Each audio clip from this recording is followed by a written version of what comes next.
The Oklahoma City Thunder have now played 28 games, so that means we are about a third of the way through the regular season, which is to me just absolutely crazy to think about. That has flown by.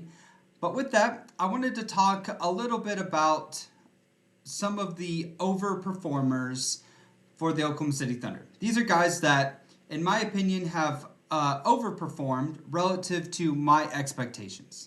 Hello, my name is Nathan, and this is Thunder Up Talk. And I just want to say thank you so much for watching this video. Thank you for coming to my YouTube channel, Thunder Up Talk. I really appreciate it. And if you do like these videos, I'm going to just ask that you subscribe to my channel. Thank you so much. So, the first person to talk about today is by far the easiest. I've talked about him a little bit. He's gotten his own video. It's AJ Mitchell. AJ has been absolutely incredible in just his second year.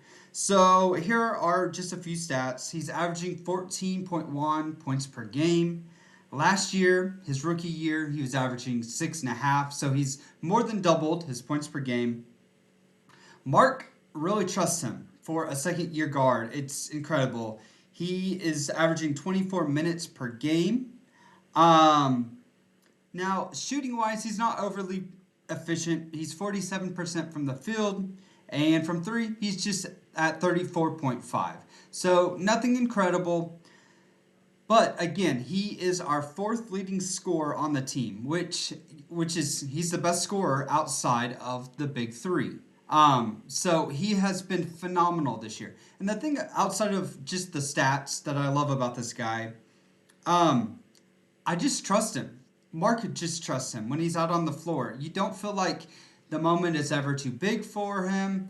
And more importantly than what I think, he has like ultimate trust in himself. It's just this quiet confidence, and you can see it in the way he commands the team, how he runs things, and with his relentlessness. Like he just drives over and over and over to the rim.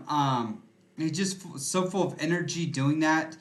And, it was kind of funny. In the Clippers game, I think it was towards the end of the Clippers game, we had a big lead.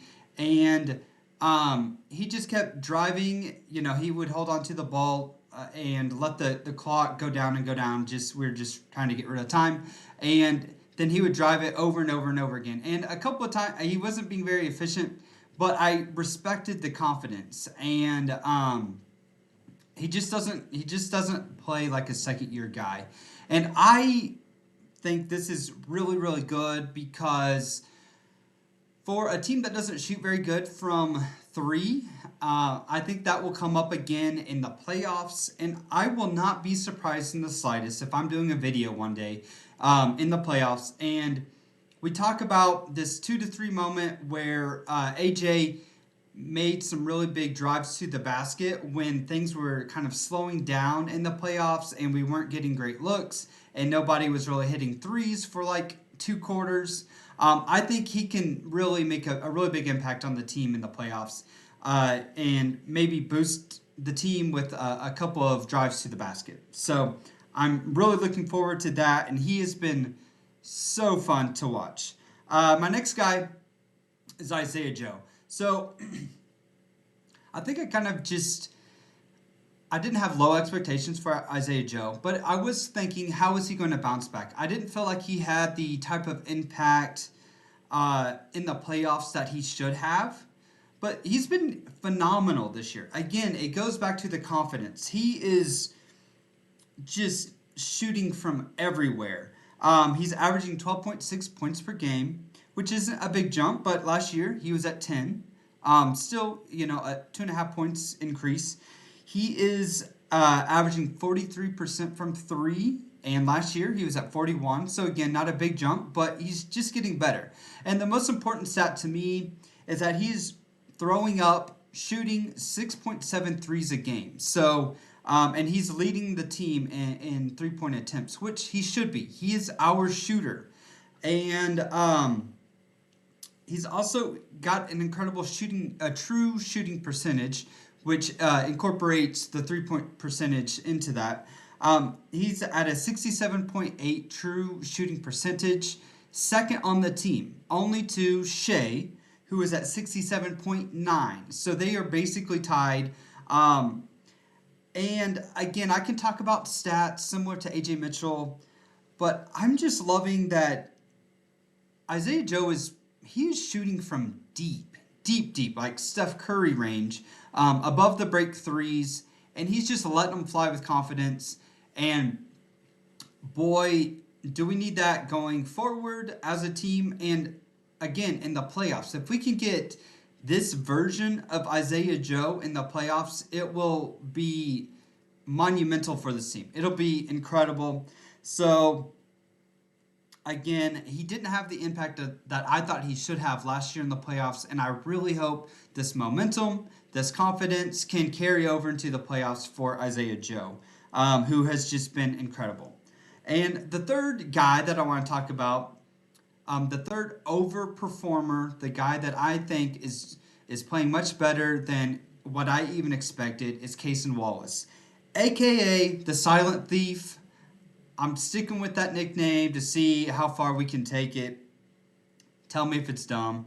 But he, again, especially on the defensive side of things, has just been dominant. He is leading the league in steals per game at 2.4. And he's averaging 28 minutes a game, which is the fourth most on the team. He's tied with Lou Dort. So again, when we're talking about players that Mark trusts, I mean, Cason, he's getting the fourth most minutes. Like, he is trusted by that coaching staff, and for good reason. I think by the end of this season, I think Cason Wallace could be considered the best perimeter defender on the Thunder team. And, I mean, that is high, high, high praise. When you have guys like Caruso on the team, Lou Dort on the team, even Jalen Williams. He's incredible. He's an incredible defender. But I think by the end of the season, Cason Wallace might be just the consensus best perimeter, maybe best defender period on the team. It'll be interesting if this keeps up and to see, if he will be in contention for Defensive Player of the Year. I think right now, by all accounts, it's looking like that will be Chet. But it's just so fun to see how this guy plays. And he really just causes so much chaos and havoc on the court. We saw it with those matchups against Steph Curry and with Luka. And the whole world got to see that. And I hope he just continues to have some of those big performances on the big stage. And I think he will. He's absolutely incredible. He has all the tools, the instincts, the quick hands. He's got the length. And he's only going to get better. This guy is only in his third year. So he's not even in the prime, similar to the majority of this Thunder team. So that's all I've really got for now. In my next video, I'm not going to go negative, but I'm just going to talk about the three underperformers, guys that I feel like haven't been the best versions of themselves so far this season. So tune in for that. Let me know what you thought today. Tell me if I missed somebody or if one of these guys shouldn't have been on my top three overperformers in the comments. And with that, I will talk to you later. Thunder up and have a great day. Bye.